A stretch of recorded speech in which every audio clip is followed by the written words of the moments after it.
যা ভাই পিছিয়ে যা।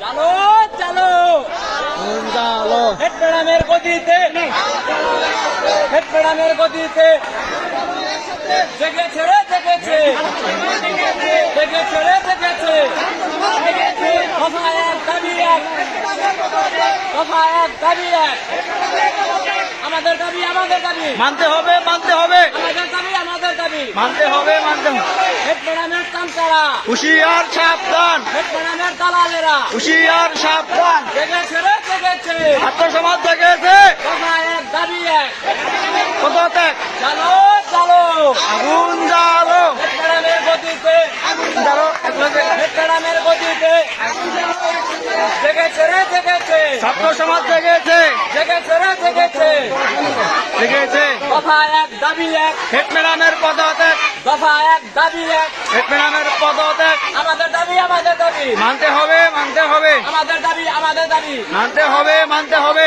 চালো চালো আগুন জ্বালো হেড ম্যাডামের গতিতে আগুন জ্বালো হেড ম্যাডামের গতিতে আগুন জ্বালো একসাথে। দফা এক দাবি এক ম্যাডামের পদত্যাগ দফা এক দাবি এক হেড ম্যাডামের পদত্যাগ চালো চালো আগুন জ্বালো জেগেছে রে জেগেছে ছাত্র সমাজ জেগেছে জেগেছে রে জেগেছে ছাত্র সমাজ জেগেছে আমাদের দাবি আমাদের দাবি মানতে হবে মানতে হবে। দফা এক দাবি এক হেড ম্যাডামের পদত্যাগ দফা এক দাবি এক হেড ম্যাডামের পদত্যাগ হেড ম্যাডামের চামচারা হুশিয়ার সাবধান হেড ম্যাডামের দালালেরা হুশিয়ার সাবধান হেড ম্যাডামের চামচারা হুশিয়ার সাবধান। চালো চালো আগুন জ্বালো জালো রে জালো আগুন জ্বালো হেড ম্যাডামের গতিতে আগুন জ্বালো একসাথে। জেগেছে রে জেগেছে ছাত্র সমাজ জেগেছে অ্যাকশন অ্যাকশন ডাইরেক্ট অ্যাকশন ছাত্র সমাজের action direct action action action direct action. ছাত্র সমাজের অ্যাকশন দফা এক দাবি এক দফা এক দাবি এক আমাদের দাবি আমাদের দাবি মানতে হবে মানতে হবে। আমাদের দাবি আমাদের দাবি জেগেছে রে জেগেছে ছাত্র সমাজ জেগেছে জেগেছে রে জেগেছে ছাত্র সমাজ জেগেছে আমাদের দাবি আমাদের দাবি মানতে হবে মানতে হবে। চালো চালো আগুন জ্বালো হেড ম্যাডামের গতিতে আগুন জ্বালো একসাথে হেড ম্যাডামের গতিতে আগুন জ্বালো একসাথে। অ্যাকশন অ্যাকশন ডাইরেক্ট অ্যাকশন ছাত্র সমাজের অ্যাকশন ডাইরেক্ট অ্যাকশন। স্লোগান দিয়ে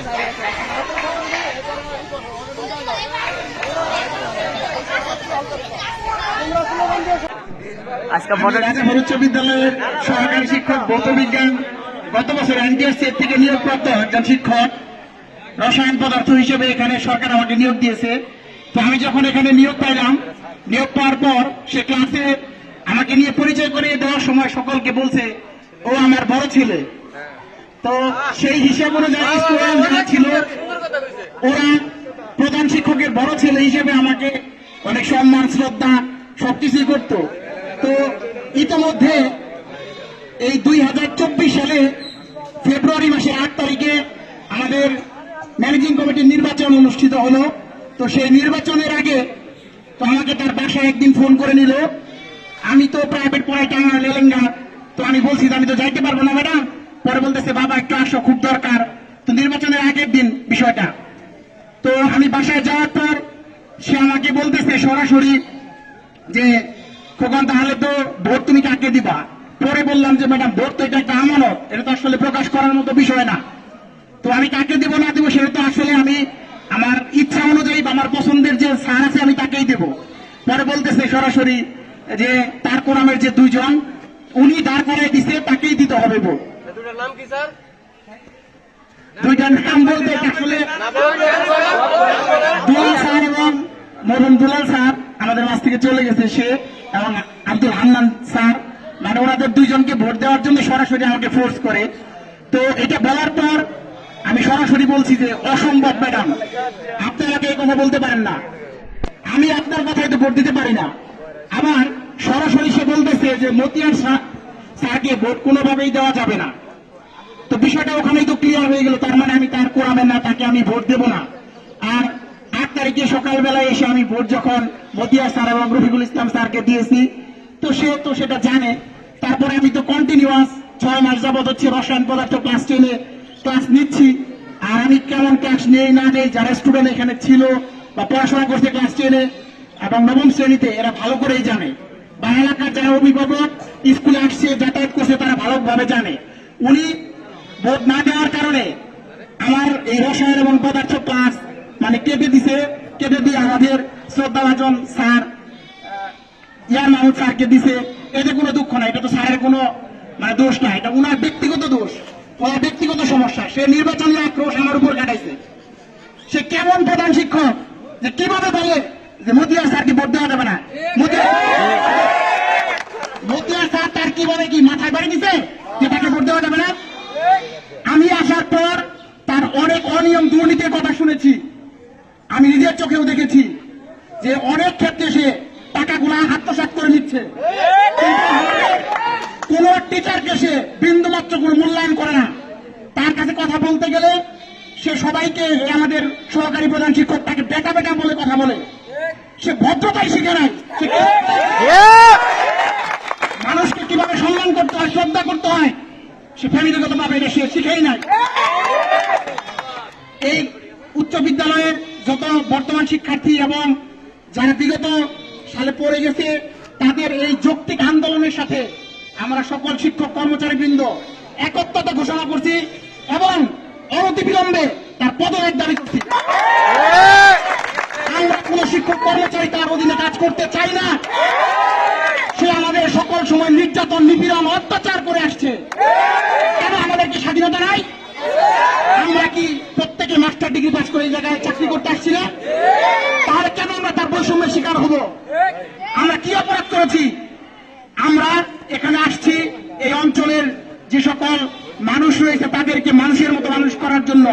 এই স্কুল থেকে ডাক্তার বের হবে, ইঞ্জিনিয়ার বের হবে, সেইটা তার ষড়যন্ত্রের কারণে, তার একক আধিপত্যের কারণে টিচাররা ভালোভাবে পাঠদান করতে পারে না।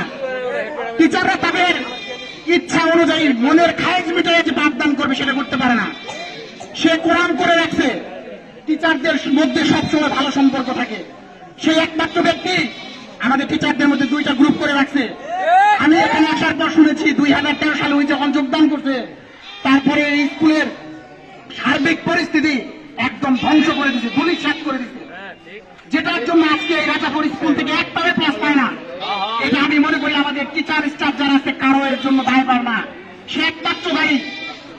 আমি সকলের সুস্থতা এবং মঙ্গল কামনা করে এই আন্দোলন আমাদের ইয়ার মাহমুদ স্যার বলছে, আপনারা যেন আমাদের নদীর মাঝখানে নিয়ে যেন ফেলে চলে আসেন না, আপনারা একদম এটা শেষ পর্যন্ত নিয়ে যাবেন, এটা আশা করছি, এটা প্রত্যাশা করছি।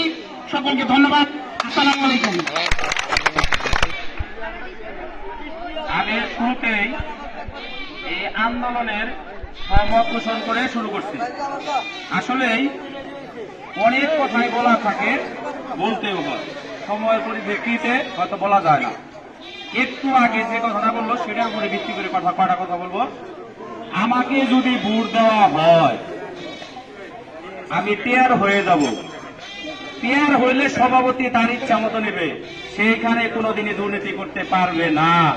এই জন্য আমি 2বার টেয়ার দাঁড়াইছি, সে আমার বিরোধিতা করে আমাকে টেয়ারে পাস করতে দেয় নাই। অনেক টিচার এখানে আছে আমাকে ভোট দেবে, তাকে ফোর্স করছে। আপনি যদিও আমার স্যাররে ভোট দেন, ভোটের বিনিময়ে যদি সে টেয়ার হয়, আপনার এই স্কুলে কিভাবে থাকেন, কিভাবে আসেন, কি করবেন না করবেন সেটা আমি দেখে নেব। এখানেও তারা আছে, অনেক টিচার এখানে আছে। এইবার এক টিচার আছে, সে টেয়ারে দাঁড়াবেই না, সে টেয়ারে দাঁড়াবেই না, জোর করে ধরে তাকে টেয়ার বানানো হয়।